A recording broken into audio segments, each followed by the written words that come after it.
Today our topic is formation of differential equation whose general solution is given. Okay. अब यहाँ पे जो question हम फेस करने जा रहे हैं उसे हमें ऑलरेडी एक जनरल सोल्यूशन प्रोवाइडेड होगा और उस जनरल सोल्यूशन की हेल्प से हमें वो डिफरेंशियल इक्वेशन डिराइव करनी है जो उस जनरल सोल्यूशन उस इक्वेशन को सेटिस्फाई करे. अब हम ये कैसे करेंगे? The order of a differential equation representing a family of curve is same as the number of arbitrary constants. Same as the number of arbitrary constants का मतलब है कि हमारे जनरल सोल्यूशन में जितने भी आर्बिट्रेरी कांस्टेंट अपीयर होंगे हमारी डिफरेंशियल इक्वेशन उतने ही ऑर्डर की डिराइव होगी. यानी हमें उस जनरल सोल्यूशन को उतनी ही बार डिफरेंशिएट करना है. सपोज दैट कि वहां पर अगर दो आर्बिट्रेरी कांस्टेंट है तो हमें अपना जनरल सोल्यूशन जो दिया है उसे दो बार डिफरेंशिएट करना है और तब डिफरेंशियल इक्वेशन डिराइव होगी. इसके अलावा we have to eliminate the constant present in the general solution. हमारे जनरल सोल्यूशन और उनके डिफरेंशिएशंस में जो भी कांस्टेंट अपीयर हो रहे हैं उनको एलिमिनेट करने के बाद ही हमें डिफरेंशियल इक्वेशन ऑब्टेन होगी.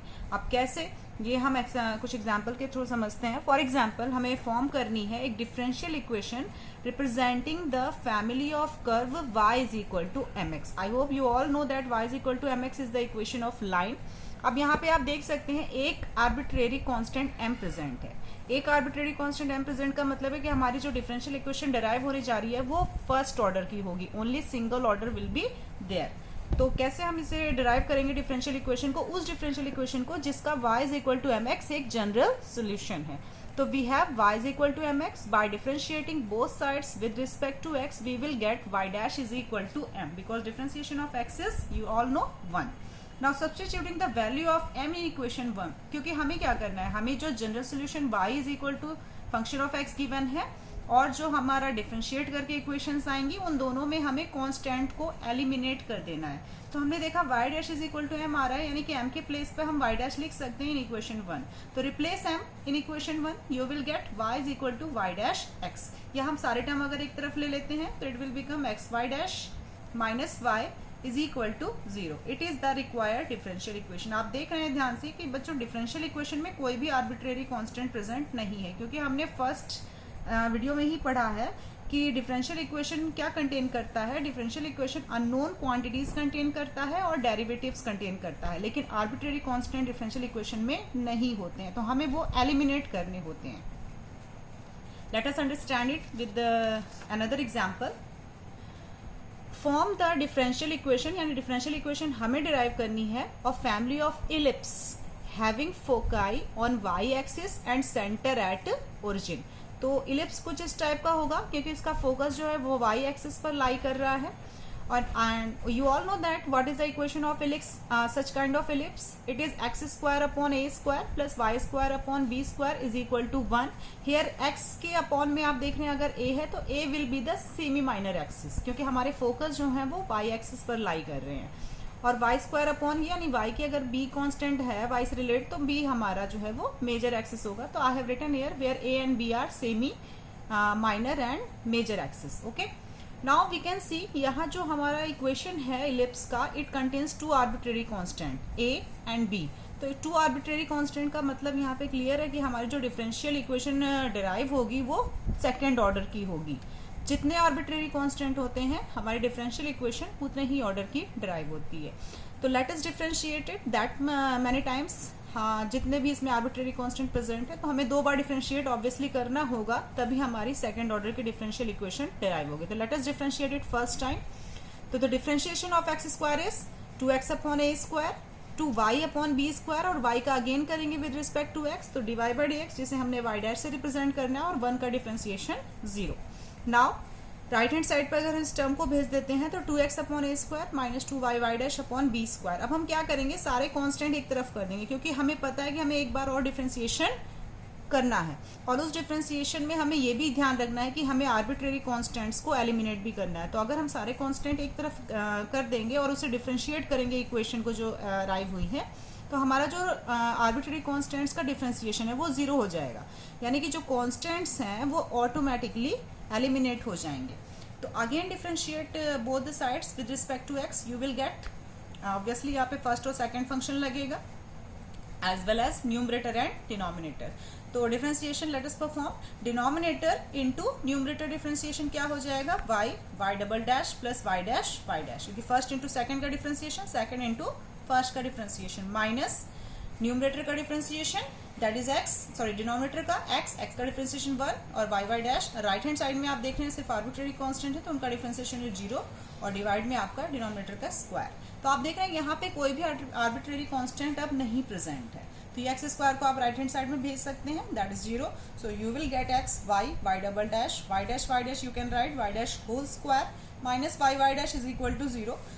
This particular differential equation is of order 2 and it does not contain any arbitrary constant, hence it is the required differential equation of the given general solution. Okay, such kind of question you will face in exercise 9.3. now you can go through it and you can solve completely 9.3 in which you are given some general solution and you have to derive the differential equation. सिर्फ आपको एक ही बात याद रखनी है कि हमारे general solution में जितने भी कांस्टेंट होंगे हमें अपने जनरल सोल्यूशन को उतनी ही बार डिफरेंशिएट करना है क्योंकि हमारी डिफरेंशियल इक्वेशन उतने ही ऑर्डर की डिराइव होगी। Now our the main topic of the differential equation chapter is solving first order first degree differential equation. There are 3 methods in class 12 in your syllabus to solve the first order first degree differential equation. तो इसमें से आपका 4 marks का question board exam में आएगा। To you have to solve a differential equation of first order and first degree. तो यहाँ पे 3 मेथड हैं और 3 मेथड डिफरेंट डिफरेंशियल इक्वेशन के टाइप पे डिपेंड करते हैं किस टाइप की डिफरेंशियल इक्वेशन हमारे पास है, तो हम उसी के अकॉर्डिंग मेथड अप्लाई करेंगे। तो first method is differential equation with variable separable. जैसा कि नाम से ही क्लियर है, वेरिएबल सेपरेबल यानी हमारे पास जो 2 वेरिएबल आएंगे वो दोनों इजिली सेपरेट हो जाएंगे। तो a first order first degree differential equation obviously is the form of dy by dx is equal to fxy। First order first degree का मतलब है ऑर्डर एक होगा उसकी डिग्री भी एक होगी, तो ऐसी ही कोई इक्वेशन आपके पास अराइव होगी that is dy by dx is equal to function of xy।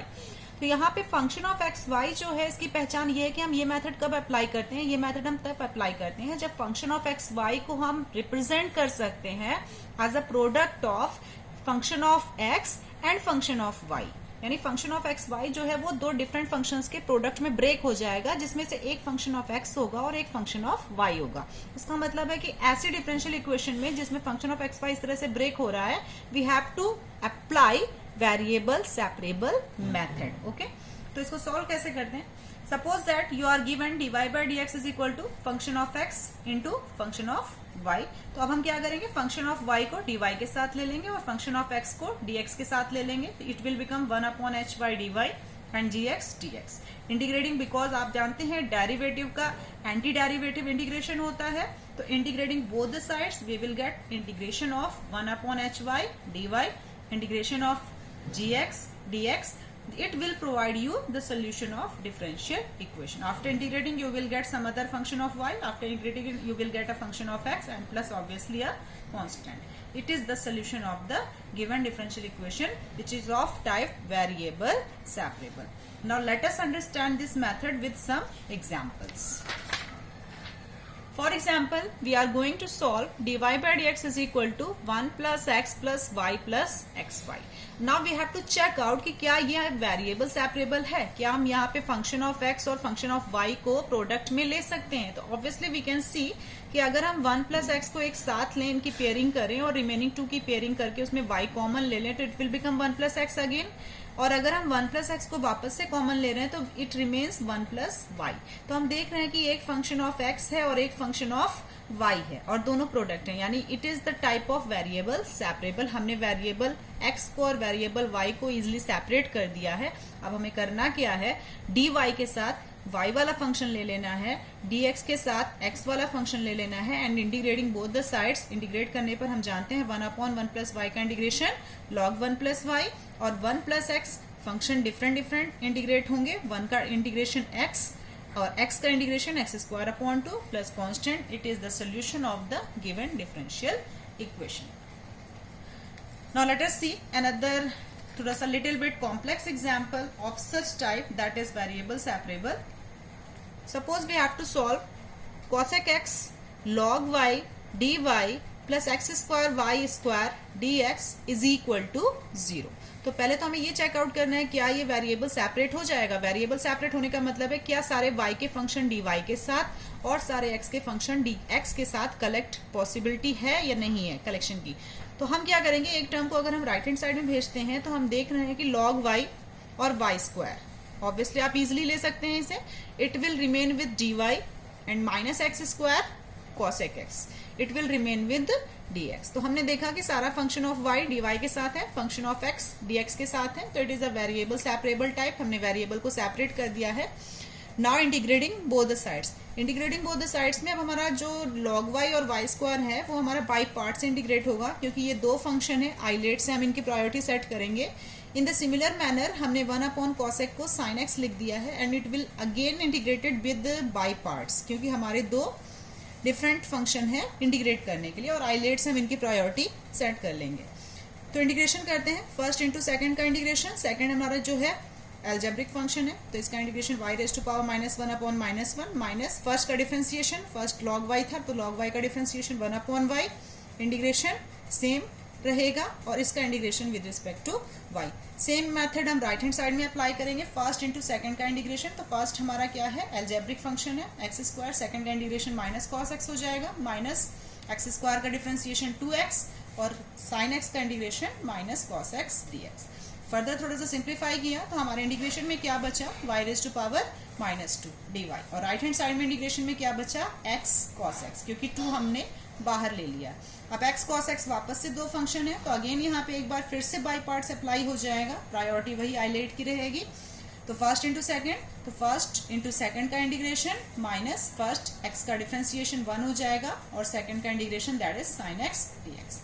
यहाँ पे इंटीग्रेशन इजी था, y रेज़ टू पावर -2 का इंटीग्रेशन हो गया, sin x का इंटीग्रेशन हो गया and complete integration will give you the required solution. तो रिक्वायर्ड सोल्यूशन तभी हम सच क्वेश्चन पे फाइंड आउट कर सकते हैं इस मेथड से, जब सारा y का फंक्शन हम y के साथ शिफ्ट कर दें और सारा x का फंक्शन हम dx के साथ शिफ्ट कर दें, तो it is called variable separable. Now you can solve all the problems from 9.4। लेकिन अगर आप 9.4 देखिए तो वहाँ पे कुछ वर्ड प्रॉब्लम भी प्रोवाइडेड है। तो वर्ड प्रॉब्लम सिंपली जितनी भी वर्ड प्रॉब्लम है डिफरेंशियल इक्वेशन में सारी वेरिएबल सेपरेबल टाइप है।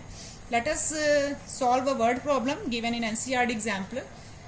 It is in a bank, principal increases continuously at the rate of R% per year. Find the value of R if rupees 100 double itself in 10 years. ये 100 rupees 10 years में अपने आप को double कर लेता है। ये वैल्यू हमें इसलिए दी गई है ताकि हम कांस्टेंट की वैल्यू कैलकुलेट कर सकें। तो लेट अस सी हाउ। तो we are given principal is increasing at the rate of R% per annum। तो suppose that P is the principal, हमने मान लिया P, और प्रिंसिपल इंक्रीज होगा with respect to obviously time.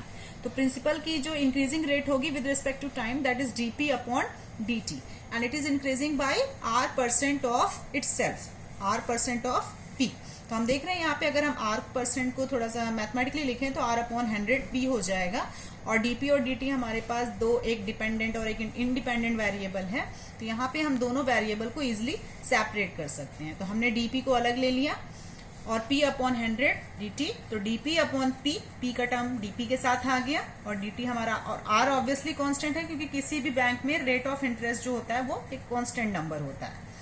Now we integrate both the sides. Integrate करने पर हमें क्या मिला, 1/P का log P, R/100 कांस्टेंट था, dt का T एंड कांस्टेंट। जैसा कि मैंने कहा था कि ये 100 रुपए उसका डबल होना 10 साल में, ये आपको कांस्टेंट की वैल्यू कैलकुलेट करने के लिए दिया गया है। तो कैसे कैलकुलेट करेंगे कांस्टेंट की वैल्यू, तो उसके लिए हमारा अगर t 0 होगा, यानी हमने बिल्कुल भी टाइम अभी स्पेंड नहीं किया है, जस्ट जमा किया है, तो हमने मान लिया कि इनिशियल प्रिंसिपल हमारा P0 है।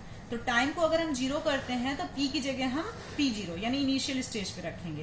तो C की वैल्यू क्या आ गई, log P0। ओके, अगेन हम इक्वेशन 1 को अगर यूज करते हैं तो हमने C की वैल्यू वहां पे जाके पुट कर दी। C की वैल्यू क्या आई है, log P0।